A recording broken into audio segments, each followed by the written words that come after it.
Room of one's own, वह ये है वर्जीनिया वुल्फ के द्वारा। तो ये टॉपिक हम लोग लोड कर चुके हैं, फिर दोबारा करें क्योंकि हमको अच्छा मटेरियल मिल गया। हार्ड कॉपी भी बढ़िया मटेरियल मिलने से ना आंसर लिखने का मन करता है। कुछ नई नई बात है, दोनों वीडियो देखिएगा, जो अच्छा लगेगा आप आंसर बनाइएगा अपना। Okay, good luck. Question number देना है। रूम ऑफ वंस ओन कब है? 1929 का है। It's an essay by Virginia Woolf. She was born in the Victorian age and put her end to her life in the modern age. जन्म तो Victorian age में ली और मॉडर्न एज में वो आत्महत्या कर ली। She committed suicide. In her childhood she saw, देखिए क्या क्या डिस्टर्बेंस उसके लाइफ में है। She saw repression and abuse. बचपन में क्या देखी, कैसे और लड़कियों को कैसे कंट्रोल में रखा जाता है, ज़बरदस्ती अब्यूज़। उसके साथ सेक्सुअल अब्यूज़ क्या करता था बच्चों के, उसके साथ हो गया accident. She was sexually abuse by her half brother. सौतेरे भाई दो ठो, एक ने दो, तो उसको सेक्चुअली अब्यूज़ किया है, तो उसका बचपन थोड़ा डिस्टर्ब रह गया।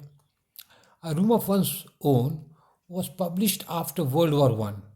और ये देखिए जो पब्लिश कब गया, वर्ल्ड वॉर वन के 1914 टू 1918, समझ रहे। In this period there was psychological dislocation, एकदम साइकोलॉजिकल डिसलोकेशन हो सकता है यहाँ पे हम दे सकते हैं, which is notice in the Waste Land, लेकिन हम नहीं थे, हम भूल गए। Virginia Woolf discusses the women's question. वो क्या करती है इस ऐसे में, वुमेन का क्वेश्चन है उसका this means the position of women in her society, उसके बारे में डिस्कस करती है। Room of one's own. In her essay she says that to write novels women needs one क्या, financial independence and two a room of a room. कहता है novel लिखने के लिए औरत को क्या चाहिए, पैसा चाहिए, इंडिपेंडेंट होना है, और क्या, एक कमरा चाहिए जिसमें वो फ्रीली अपना पढ़ लिख सके। ठीक है।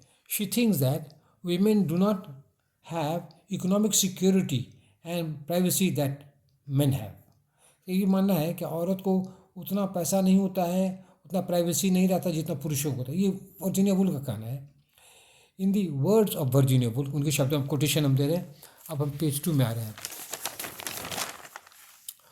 कोटेशन दीजिए किताब नंबर वोट क्या है।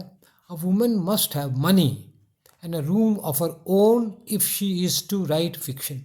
फिक्शन में नॉवेल्स यदि लिखना है उसको, तो दो चीज़ चाहिए, क्या, मनी चाहिए और अपना कमरा, प्राइवेसी चाहिए। In the days of Shakespeare, the 16th century, the women where only for domestic work. Shakespeare के टाइम में औरतों को खाली घर का काम, बच्चा जन्माना, बच्चे को पालना, खाना बनाना, ये सब उसका ड्यूटी रहता था।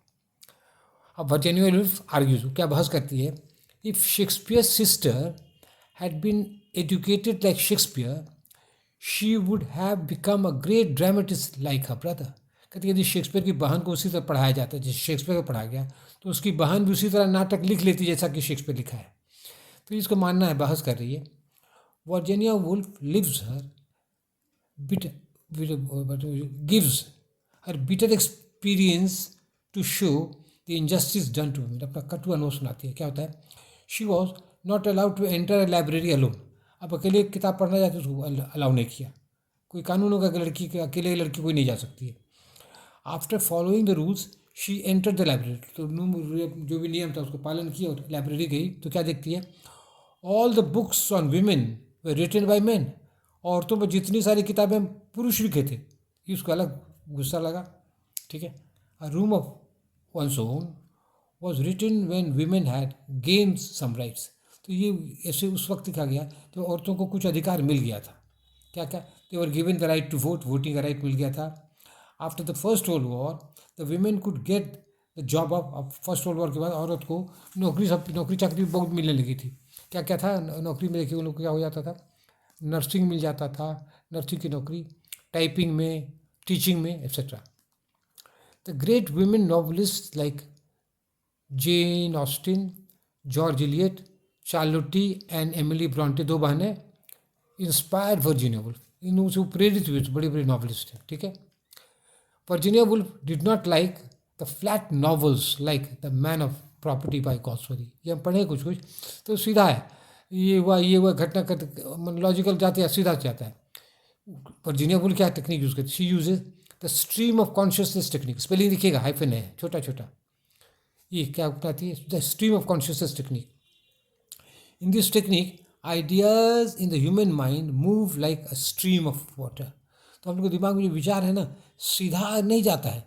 कुछ अभी हम पढ़ा रहे थे, कुछ हमको आ रहा है नाश्ता क्या करेंगे, तो ये सब होते रहता है। Ideas do not move in a straight line like the street lamps. Idea एकदम सीधा नहीं, जैसे सड़क पर जो लाइट सब एकदम सीधा लाइन से रहता है, कहता आइडिया वैसे नहीं आता है। हम यहाँ पढ़ा रहे हैं, कुछ दिमाग को कुछ बात आ रही है। To the lighthouse of Virginia Woolf uses the stream of consciousness technique. इसमें ये दिखाया जाता है। एक सीन है, वो भी इसमें दिए नहीं है कि लंबा आंसर हो जाता। क्या वो औरत बर्तन मल रही है, और बर्तन मलने के वक्त वो सोच रही है कि उसको कितना कितना संकट का सामना करना पड़ा है। उधर उसका हस्बैंड जो बैठ के गुस्सा से खाना खा रहा है। तो ये सारी बात दिमाग में आ रही है, तो इससे सीधा एक दिमाग नहीं आता है। अब ठीक है, अब कंक्लूजन में आ गया। To conclude, Virginia Woolf is a feminist. She wants that women should have the same rights and opportunities as men. क्या चाहती है कि औरतों को वही अधिकार मिले जो पुरुषों का है, वही मौका मिले जो पुरुषों को मिलता है। She prepares the way for bold women writers like Kamala Das and Maya Angelou. समझे ना। तो उसके बाद ये सब गौर, तो ये ज़बरदस्त रहा, एकदम फ्रैंक कमला दास टक्कर ले लेती है अपने हस्बैंड का। माइकल एंजेलो तो और भी देखिए क्या कहती है, हु सेज, क्या कहती है, does it come as a surprise that I dance like I have got diamond at the meeting of my thighs. कहता है हम तुमको ये आश्चर्य होता है कि हम जब नाचते हैं तो हमको क्या है, हमको हीरा है। कहाँ पर हीरा है? Eight the meeting of my thighs. कहाँ जांग जहाँ मिलता है ना, वहाँ पर हमको हीरा है। खुल के बोलती है, लाज शर्म कुछ नहीं। तो जब ये सब क्या कहते हैं, जब नया नया जो नॉवलिस्ट राइटर्स है, उन लोगों को हिम्मत हो गया है और वो लोग पुरुषों का टक्कर अब लेने लगी है। That's all, thank you.